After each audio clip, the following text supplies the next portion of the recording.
네, 이재명 경기도지사가 모든 경기도민에게 재난지원금을 지급하겠다고 발표를 하자 더불어민주당 이낙연 전 대표 형평성이 손상된다며 즉각 비판을 내놓았습니다.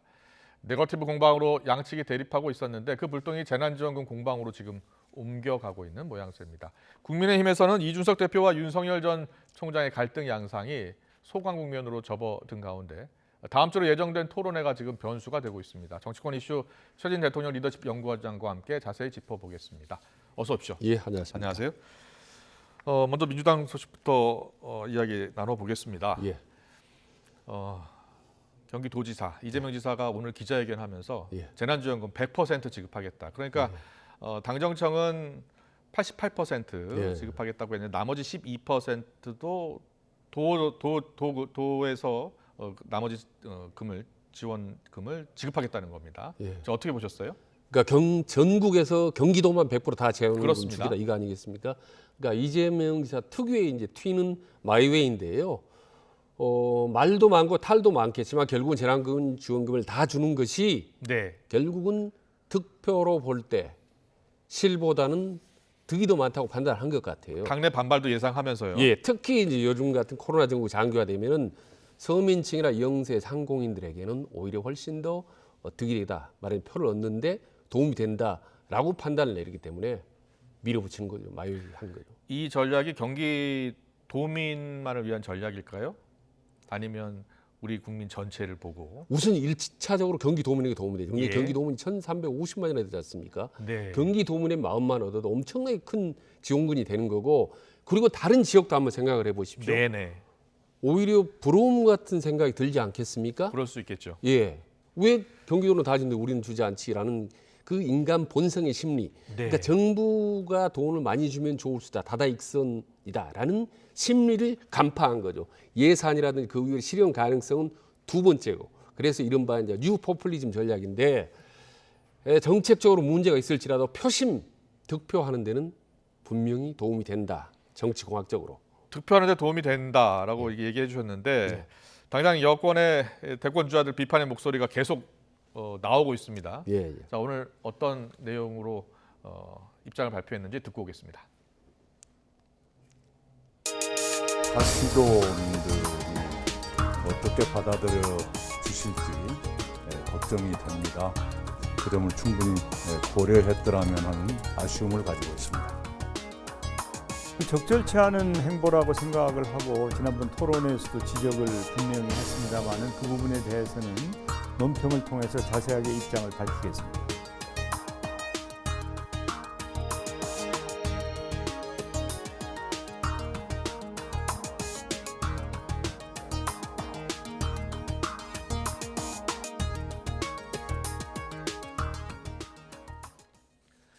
네, 당내 주자들은 반발할 수밖에 없는 상황인 것 같아요. 예, 그러니까 저도 사실은 전 경기도에게 재난금을 다 주는 것이 옳으냐 그러냐보다는 정치적인 특실을 저는 이제 오늘 또 말씀드릴 수밖에 없지 않습니까? 예. 근데 아마 이재명 지사처럼 그렇게 판단한 것 같아요. 이렇게 논란이 있어도 결국은 지지도에 큰 변화가 없었다. 지난 한 달 돌아보니까 예. 그렇지 않습니까? 그리고 두 번째로는 자꾸 재난지원금을 더 주는 게 옳다 그러다라고 논란이 있는 것 자체가 네. 이슈를 주도할 수 있다는 겁니다. 과거에 기억하시는지 모르겠어요. 이명박 정부 때 대운하라는 747 공약이 얼마나 문제가 많았습니까? 많은 공격을 여야 안팎으로 받았는데 그랬었죠. 결국은 보는 정책을 주도해 가고 어느덧 이 명박이의 이름이 눈에 띄고 지금도 보면은 매일 하루도 변하지 않고 지금 이재명 본의 아니게 그렇군요. 예, 언론의 중심에 서고 이슈에 선점을 하게 되는 그런 효과가 이슈 선점 없게 효과까지. 되죠. 예. 네. 근데 이재명 지사가 이런 지적들에 대해서 예상을 한 겁니다. 예상을 하고 오늘 반박을 바로 내놨는데요. 지방자치 제도를 무시하는 것 아니냐 이렇게 재반박했습니다. 듣고 오겠습니다. 당정청 합의를 무시한다는 주장은 지방자치를 무시하는 주장입니다. 타 시도민과 형평성 문제가 있다는 것인데 그건 타 시도가 필요하면 하면 되는 것이고 경기도는 우리 경기도민들의 의사와 경기도민들이 내신 세금으로 자체 결정하는 것이기 때문에 비교할 필요가 없습니다. 우리가 아프리카 어느 나라에는 국가재난지원금을 지급하지 않는데 왜 우리나라만 지급하느냐 왜 너네 나라만 지급하느냐와 비슷하다고 생각하시면 되겠습니다. 매표행위 얘기했는데 그럼 정부도 매표행위를 하는 겁니까? 이건 질문 자체가 좀 적절치 않은 것 같습니다. 경기도 재난지원금이 매표행위라면 정부도 매표행위 하는 것이냐 이렇게 받아쳤습니다. 이재명 지사 얘기 들어보면 그러니까 지방 자치라는 게 지방 특성에 맞게 각각 그 정책을 집행하면 되는 거 아니냐. 그리고 중앙정부가 재난지원금 주는 것도 중앙정책 아니냐. 그게 또 매표행위냐라는 반문이 총론적으로 맞는 것 같습니다만은 들여다보면 또 모순이 많죠. 사실 중앙정부와 지방정부랑 함께 가는 거기 때문에 긴밀히 협의해야 되는 거고 그리고 또 중앙정부 재난금 다 주는 거 분명히 차이가 있습니다만은 예. 다만 어떤 위법행위라든지 명백한 문제가 없기 때문에 공격하는 쪽의 입장에서는 상당히 좀 그 효과가 의문시 된다고 볼 수가 있겠죠. 그러니까 설득력이 이재명 지사 설득력이 좀 떨어지긴 하지만 네. 그렇다고 틀린 말은 아니기 때문에 일리는 있기 때문에 참 명분은 약할 수 있어도 실리는 챙길 수 있다라고 맞습니다. 예, 그렇기 예. 때문에 때문에 뭐 이낙연 정세균 후보 입장에서는 공격은 하고 있고 비판하고 분명히 잘못된 걸 정책적으로 알고는 있겠지만 문제는 또 있어 보이지만 과연 그게 얼마나 큰 효과가 있을지는 상당히 좀 의문입니다. 네, 잠깐 그럼 원희룡 전 제주지사는 어떨까요? 원희룡 제주지사는 제주지사직을 그만뒀잖아요. 예. 원희룡 지사 같은 경우에는 조금 다르게 접근하고 있는 겁니다. 지사직을 예. 그만두는 게 맞다 이렇게 보고 있는 거거든요. 예. 그러니까 도지사직을 빨리 그만두라는 거 아니겠습니까? 근데 경기지사와 또 제주지사는 다르기 때문이겠죠.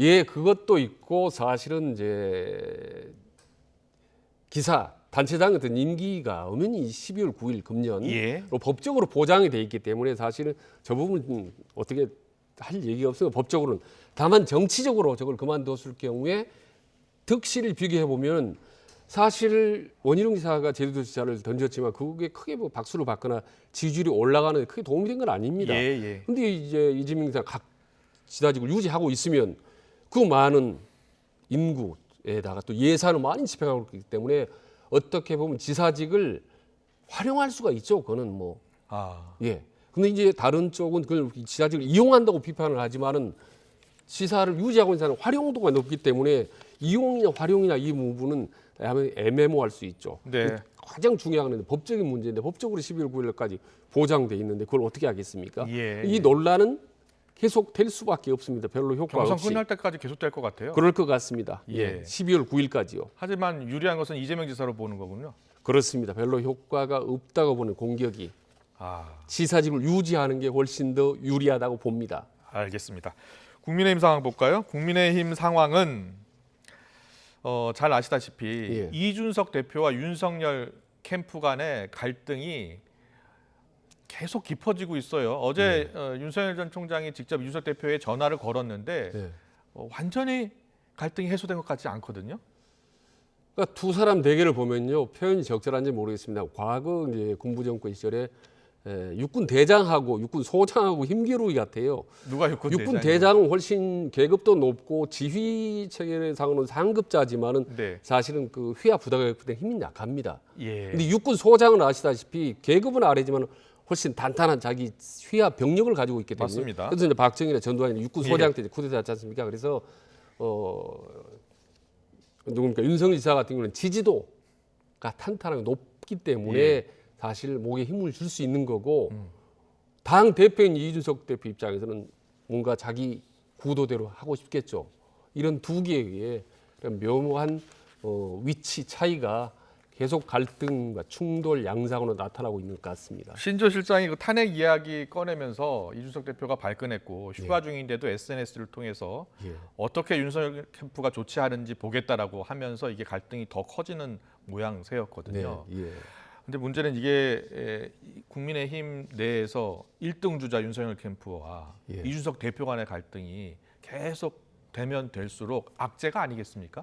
예, 그렇습니다. 예. 지금 어느덧 국민의힘 내부에는 윤석열을 지지하는 층과 윤석열을 반대하는 층이 큰 흐름이 형성되고 나누어지고 있는 거죠. 예, 그렇습니다. 그러니까 이게 바로 이제 개파로 가기 일부 직전 단계입니다. 그렇군요. 예, 이게 더 단단해지고 오래 가고 갈등이 심화되면 개파 대 개파대로 가면요, 이건 정말 아주 이 분열로 가는 길인 거죠. 네. 그러니까 이게 개파로 가기 직전에 이 조정 역할을 할 사람은 결국 윤석열이 아니라 그 이준석 대표란 말입니다. 네. 나이는 젊지만 대표로서 리더십을 발휘해야 될 시점인 거죠, 지금. 일단은 지금 갈등의 원인을 제공했던 토론회 문제 있지 예. 않습니까? 경선준비위원회 특히 예. 서병수 경선준비위원장이 계속해서 이야기하고 있는 게 다음 주에 예정대로 하겠다라는 겁니다. 자, 경선준비위원장의 발언 듣고 오겠습니다. 이준석 대표가 비전 발표 형식으로의 전환도 논의한다 뭐 이런 식으로 얘기는 하셨거든요. 그래 언제? 좀 전에. 왜 나한테는 말씀도 안 하시고 그런 이야기를 하시면 곤란한 거 아닌가요? 토론회가 반드시 최고위 의결을 거쳐야만 되는 건가요? 그렇지 않다고 생각합니다. 저희들 경선준비위원회가 최고위원회로부터 의결 승인을 받을 때 두 가지 역할, 임무를 부여를 받았습니다. 그렇기 때문에 최고위원회가 부여한 그런 권한을 최고위원회가 이런저런 이야기를 한다는 것은 이해할 수 없다는 말씀을 드립니다. 제가 아까 이준석 대표가 페이스북에 올린 걸로는 뭐 디자인이나 이런 거 그냥 발표한 형식으로 바꾸겠다는 어떤 그런 여지를 남겨놓거든요. 그렇게 되면 또 다른 논란이 생길 가능성이 농후하다고 봅니다. 왜냐하면 13분 중에서 12분이 이미 토론회에 참석을 하겠다고 저희들한테 확인을 받았고요. 그런 상황에서 이 토론회를 일방적인 어떤 주제 발표라든가 뭐 이런 걸로 만약에 전환을 한다면 다른 후보들이 과연 어떤 반응을 보일 것인가 그것들이 상당히 걱정이 됩니다. 윤 후보도 우리에게 소중한 후보지만은 다른 후보들도 마찬가지로 다 소중한 우리의 후보다 하는 점을 생각해 주시면 좋겠다는 말씀. 네, 서병수 위원장 말 들어보면 이준석 대표는 윤석열 전 총장이 토론회에 참석하도록 토론회가 아니라 정견 발표식으로 좀 바꾸려고 한다라고 SNS에 올리니까 지금 서병수 위원장은 아니다. 다른 주자들은 토론회 한다고 왔는데 정견 발표 안 된다. 또 이준석 대표와 이번엔 또 경선준비위원장이 각을 세우고 있는 겁니다. 이게 상당히 중요한 의미가 있는데요. 그러니까 네. 토론회냐 발표회냐가 굉장히 중요합니다. 왜냐하면 토론회로 가면요. 윤석열 대 나머지 후보 11명. 이 집중적으로 아마 그렇겠네요. 공격을 하게 될 겁니다. 예. 그리고 발표를 가면 각자 할 얘기만 하고 이제 끝나기 때문에 무난하게 끝나는 거죠. 네네. 그래서 윤석열을 좀 뭔가 비판적인 사람 입장에서는 지금 그 토론회에 토론회가 윤석열 전 마련되기를 총장만 원하겠죠. 가겠다 안 가겠다 말을 하지 않고 있거든요. 다른 후보들은 다 가겠다고 했고. 그렇습니다. 그래서 토론회냐 발표회냐랑 이면에는 친윤이냐 반윤이냐의 기류가 있는 거죠. 나머지 11명 후보는 당연히 반윤이죠. 그래서 토론회가 마련되면 집중적으로 공격을 해서 본인들의 존재감을 높이려고 하는 거 아니겠습니까? 근데 그걸 보고 처음에는 이준석 대표가 토론회에서 뭔가 아무튼 이벤트, 흥행 효과를 보려고 했지만 이대로 가면 너무 심할 것 같다, 싸움이. 그리고 윤석열 측에서 너무 강하게 반대를 하니까 무난하게 발표회로 갔는데 또 서병수 위원장이 다시 또 토론회 가야 된다고 얘기하네요. 그러니까 그래서 참 윤석열 전 총장이 토론회에 나가는 것에 대해서 고민하고 있는 이유는 토론회 가봤자 자신만 공격을 받을 것 같으니까 안 나가겠다는 거 아닙니까? 그게 그럼에도 불구하고 윤석열 전 총장이 어떻게 해야 된다고 보세요? 그게 방금 말씀드린 첫 번째고 두 번째는 이제 아직 확인은 안 됐지만 윤석열 전 총장이 사실 토론을 잘할 것 같지는 않다 이런 얘기들이 많지 않습니까? 토론 나와서 멋있게 달려오는 환경을 본 적이 없기 때문에 그런 부분에 우려를 많이 하는데 아마 그러나 본인이 어떤 형태로든 참석을 하려고 하는 겁니다. 왜냐하면 참석 안 하면 모든 비판을 받기 때문에 다만 참석을 하되 방식을 이를테면 아까처럼 정견 발표회 형식으로 그냥 무난하게 각자 하고 싶은 말 하는 정도로 끝내려고 하려고 할 겁니다. 그래서 물밑에 아마 협상이 치열하게 아마 전개될 겁니다. 닷새밖에 남지는 않았습니다, 말은. 그렇습니다. 18일에 토론회가 열리니까요.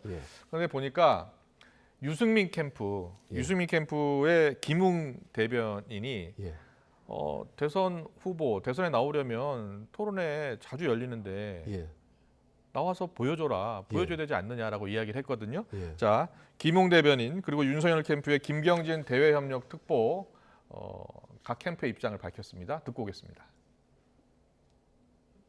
말 그대로 경준이는 경선 준비 룰미팅 세팅 해주시면 되고 네. 어차피 본경선은 9월 1일부터 시작되는 거 아니겠습니까? 그러면 8월 18일에 하나 9월 10일에 하나 도대체 그게 무슨 차이가 있다고 경준이에서 이렇게 무리해서 팽개서 하려고 하는 거지. 최소 14명에서 16명 정도 참여로 예상이 되는데 14명이 했을 때 뭐 1인당 한 5분에서 10분 정도 그냥 공약 발표하고 끝나는 시간들이거든요, 보면. 그렇게 해도 시간이 한 2시간 넘는 시간, 한 3시간 가까운 시간이 소요될 텐데. 네.